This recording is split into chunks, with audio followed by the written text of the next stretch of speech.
name is Martin Bennett. I'm the Adult Services Librarian at the Rita and Trotty Library. But we're not at the library today, we're at my house. Why? Because we're going to record a song. We're not going to use fancy rooms with fancy acoustics. We're not going to use expensive equipment and expensive mics. We're going to record a song on a low budget. And I'm going to walk you through recording a song using a single USB mic and a free open source digital audio workstation, or DAW, called Audacity. First, let's talk about what makes an audio recording. Any final work of audio is made up of many tracks. This one song is made up of individual recorded tracks for each instrument or other components.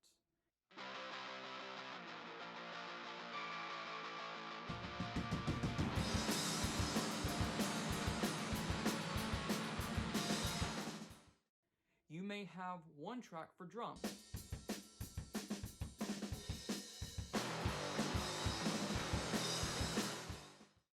Our goal is to use this one USB mic to record individual tracks necessary for our song that we can mix for a final song. Let's find the right space. It's quite likely your house or apartment was not built for sound recording. It's okay that we won't find the perfect room. We're going to find the best room possible to record within a house. We're using this room because it has carpeted floors and furniture to absorb sound. Avoid hardwood floors and large spaces. The first step is to record a basic track or a demo track that you can play the individual instruments to.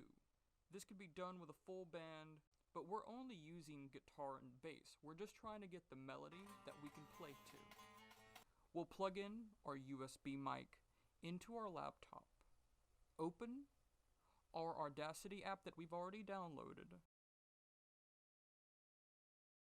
Confirm our USB mic as the mic to record in. We'll also add a new track, and that's the track we'll record in.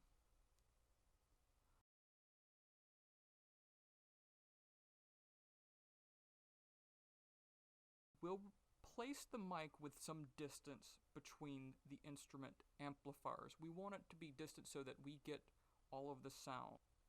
Once everyone is ready, we hit record, we count off 1, 2, 3, 4, and play. 1, 2, 1, 2, 3, 4.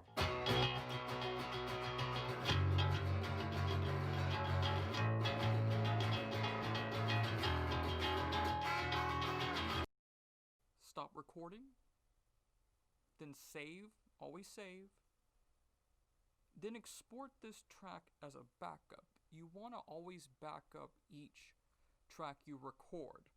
Always back up your tracks. Now, we're going to record individual tracks. Add a new track for the individual instrument you plan to play to record. I like to label each track. For labeling, all that matters is that you know what instrument is what. Mic positioning differs for each instrument. For individual tracks, place the mic closer to an amp for tracking, but be careful. Having the mic closer may cause distortion. If you record and your track has a lot of clipping, you may need to re-record. You want the track to look like this or this, with no peaks. For individual tracking, I give the musician headphones. Remember that count-off we did? They're going to listen to the count-off in the demo and begin playing with the demo track. We'll record the individual tracks, individual instruments. 1, 2, 1, 2, 3, 4.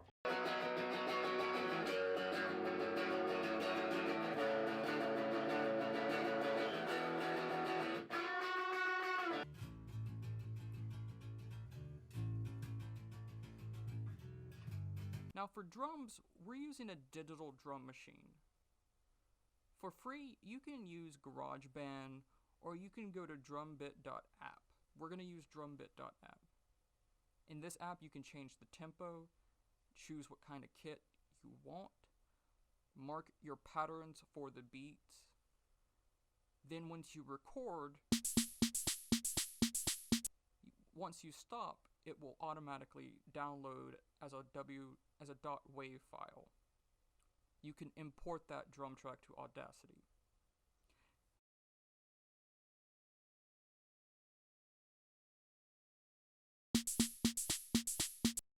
If you have a live drum kit, which we don't, you would place the mic over your shoulder. If you're only using that one USB mic, put it on a pedestal and position that mic so that it's pointed towards the snare and bass drum, like you see in this image here.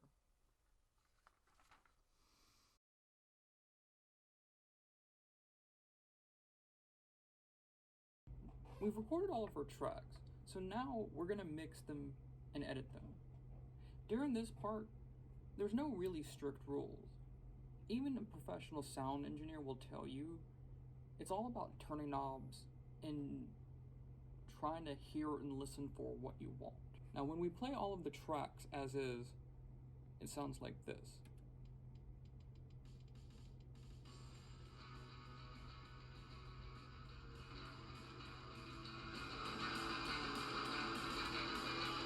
Okay, we have work to do. So first of all, something that I've noticed in Audacity is I noticed that I have my rhythm guitar track 2 is a little delayed. So I'm going to use this time shift tool to bring it up so that it feels. Sometimes when you're recording individual tracks, there's going to be a little latency. So when we start to mix, we just want to kind of get that track to where it's even with the rest of them.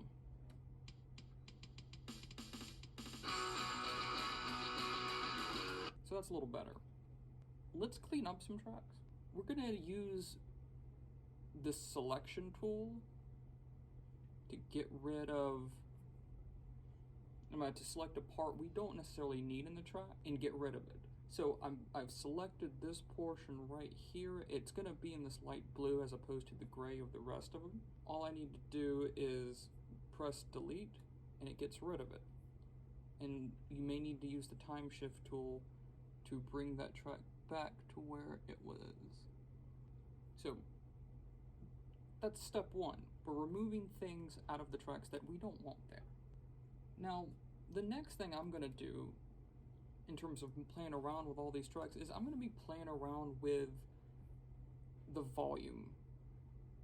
Do you see where it says right here where it has this minus and plus and you see gain 0 decibels?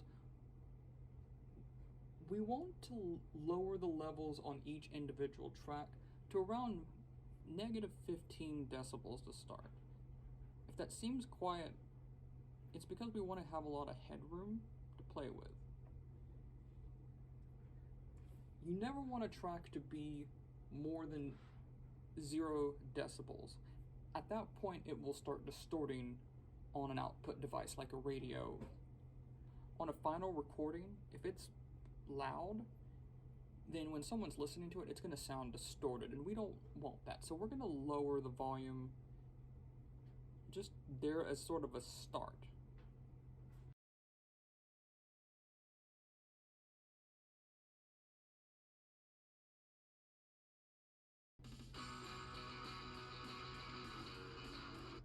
Okay. So I'm going to play around with the level of the tracks to get the right mix. You might want to increase the levels of specific tracks if you want it to be louder than the others. So if I want my rhythm guitar 1 to be louder than my rhythm guitar 2, then I might increase that to 11 decibels.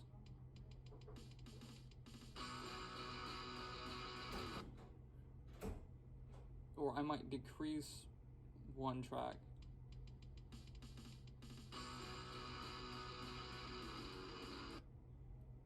Now, there are a lot of effects and tools in Audacity.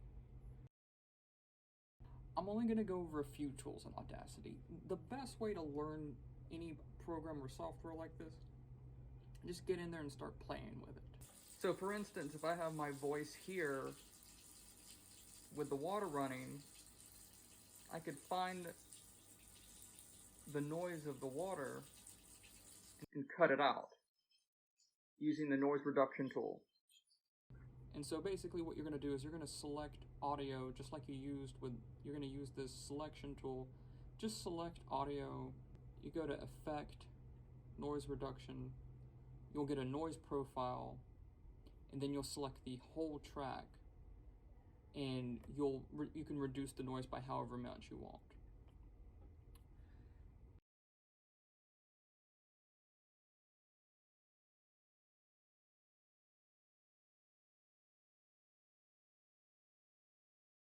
The second tool is compression.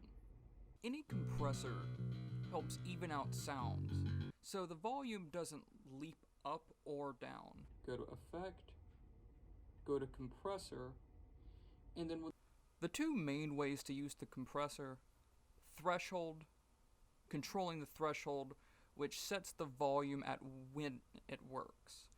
If you set the threshold to negative 15 decibels, once the track's volume hits that point, the compressor lowers the volume. You could also use the compressor through the ratio, which is simply the amount of compression. 1:1 would be no compression, 10:1 is a lot of compression.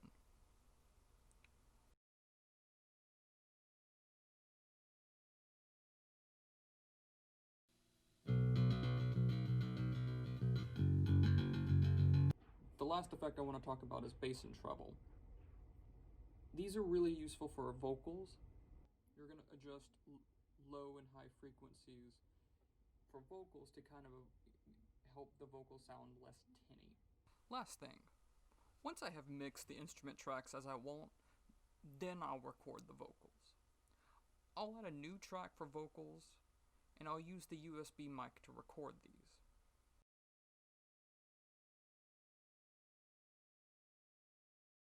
Do not remain to scream. A thought that birth screams, that grows up into a scream. Find the water, become water, fall down.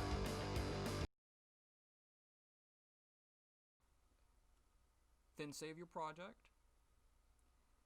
You're going to export the project as a file format like MP3 or .wav when you feel that you have the right mix. .wav files tend to be less lossy in quality, but they do take up more space. If you're going to export to MP3, just make sure it's 320 kilobytes per second. Once you've done that, you're done. Your track is living and breathing.